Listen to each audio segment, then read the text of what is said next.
Na sessão passada, começamos a estudar algumas figuras e padrões gráficos, certo?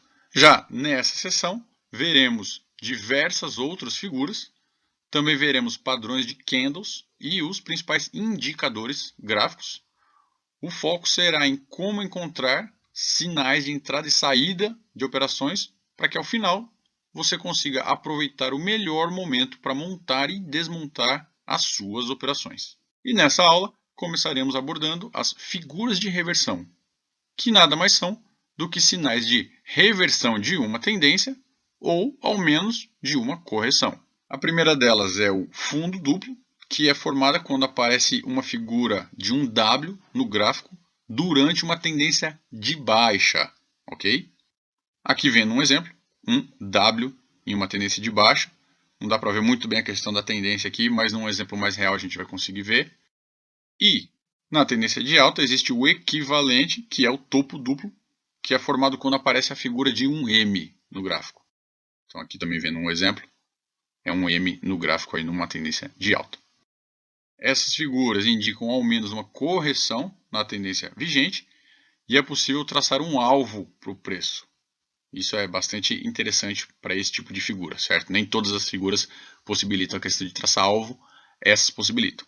E aí o que isso quer dizer, né? Usando essas figuras é possível antecipar não só que vai haver uma correção, mas também você consegue antecipar e projetar um tamanho mínimo para essa correção.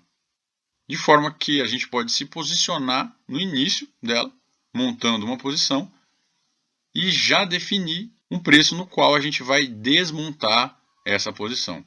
No caso do fundo duplo, isso poderia ser feito da seguinte forma. Verificada aí a formação do padrão, certo? Agora a gente consegue ver mais claramente aí um fundo duplo numa tendência de baixa, certo? Até porque tem a reta suporte inclinada, né? A LTB.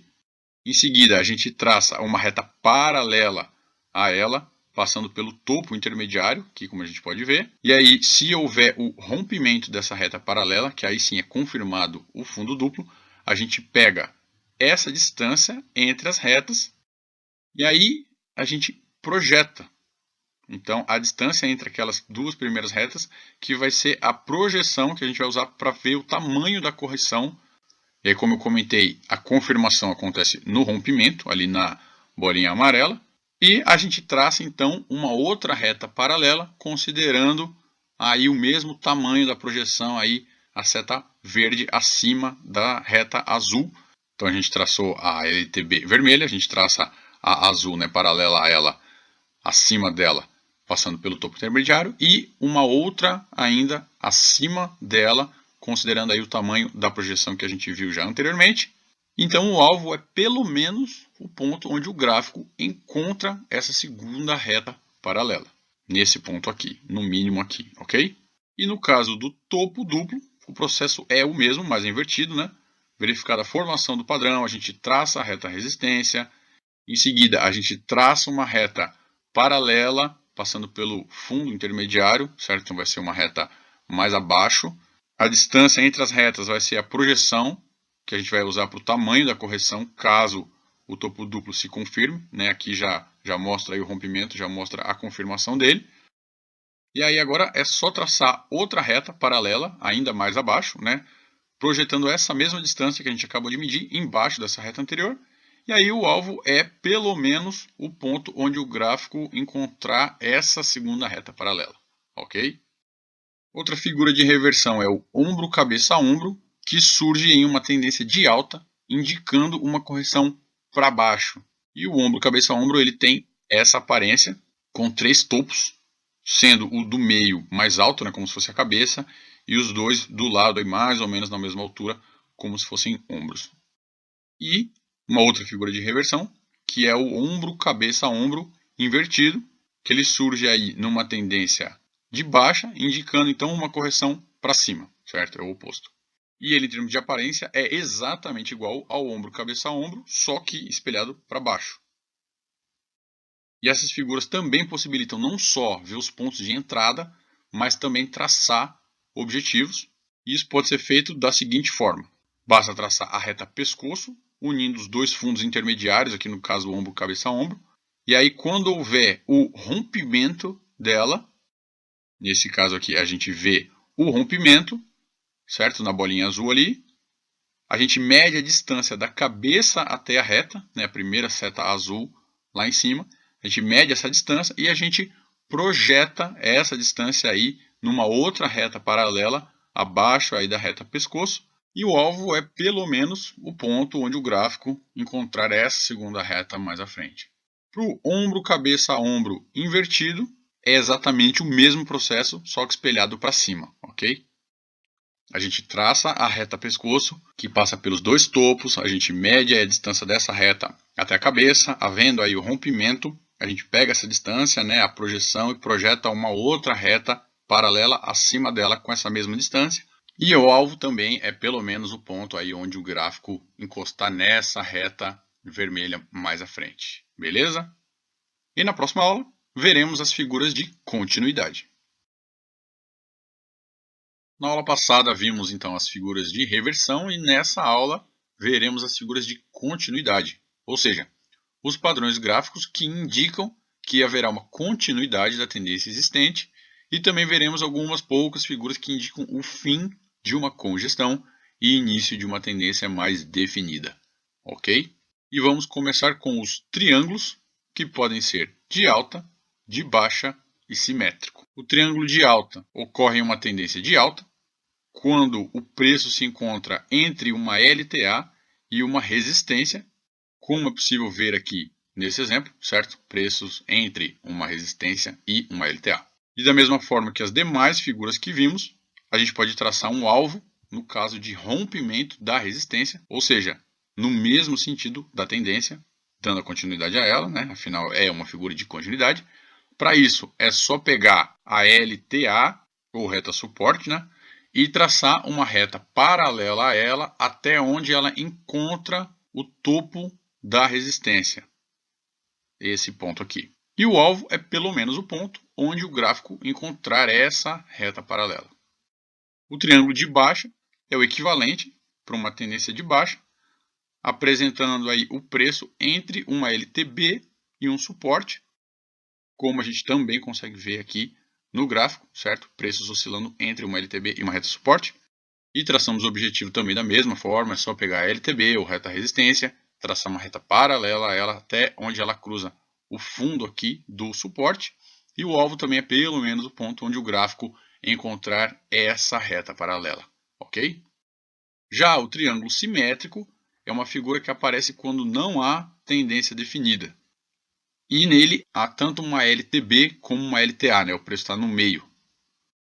Então a gente consegue ver aqui no exemplo exatamente isso, um triângulo simétrico, os preços variando entre uma LTA e uma LTB, né? Uma reta resistência e uma reta suporte, ambas inclinadas. E a projeção pode ser feita para qualquer um dos lados que houve o rompimento, né? Aqui não é exatamente uma figura de continuidade, e sim uma figura que indica a definição de uma tendência, né? Então pode ser feita para qualquer lado onde houver o rompimento. E aí, nesse exemplo, para traçar o objetivo, é só pegar a reta suporte, né, ou LTA, e traçar uma reta paralela a ela, até onde ela cruza o topo aqui da resistência.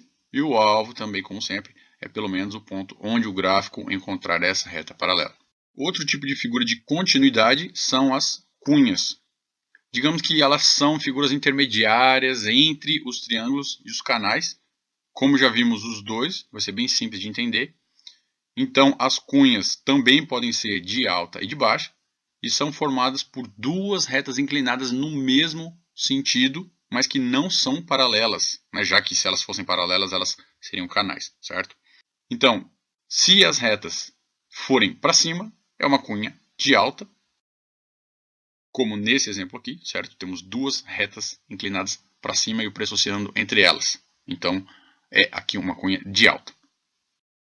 E se tiver para baixo, né, se as duas retas estiverem inclinadas para baixo, é uma cunha de baixa, como a gente também consegue ver aqui facilmente nesse exemplo.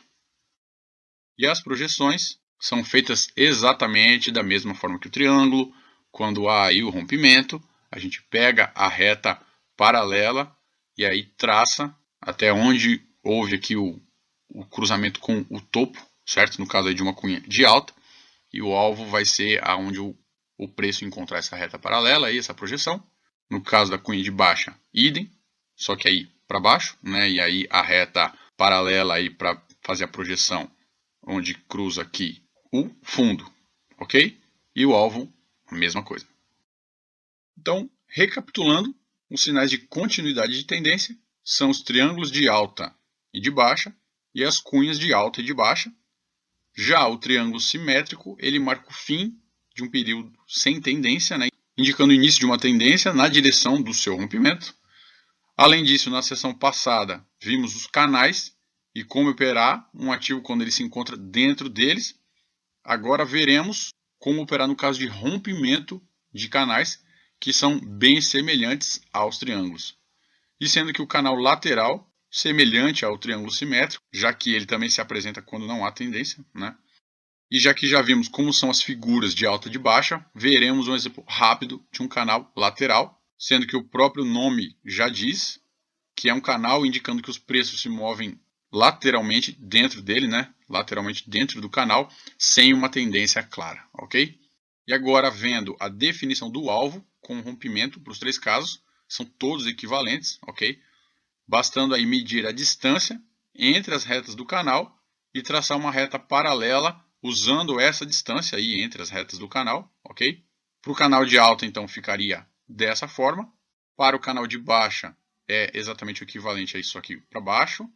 E no caso do canal lateral, nesse exemplo aqui, houve o rompimento para cima, então a gente traça a projeção para cima. Se fosse para baixo, seria também exatamente igual, só que espelhado para baixo, ok? Por fim, outro tipo de figura são as bandeiras e flâmulas, que são bem semelhantes entre si. Por isso, inclusive, às vezes a flâmula é chamada de bandeira triangular. Então a bandeira e a flâmula são formadas por um mastro, que é um forte movimento de alta ou de baixa, e pela bandeira em si, que é uma breve congestão.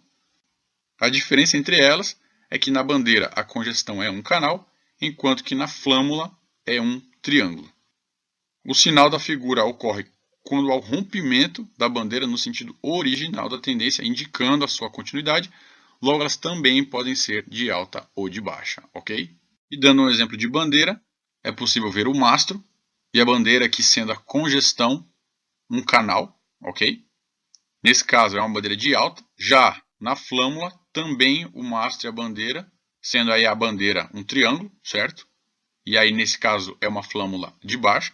E a forma de projetar o alvo é só medir o tamanho do mastro e projetar no último fundo, se for de alta, o topo se for de baixa. Então dando um exemplo aqui para a bandeira de alta. Inclusive, nesse exemplo dá para ver que logo ao atingir o alvo, o preço começou a cair, indicando aí pelo menos uma correção, certo? Então realmente foi um ótimo sinal de compra.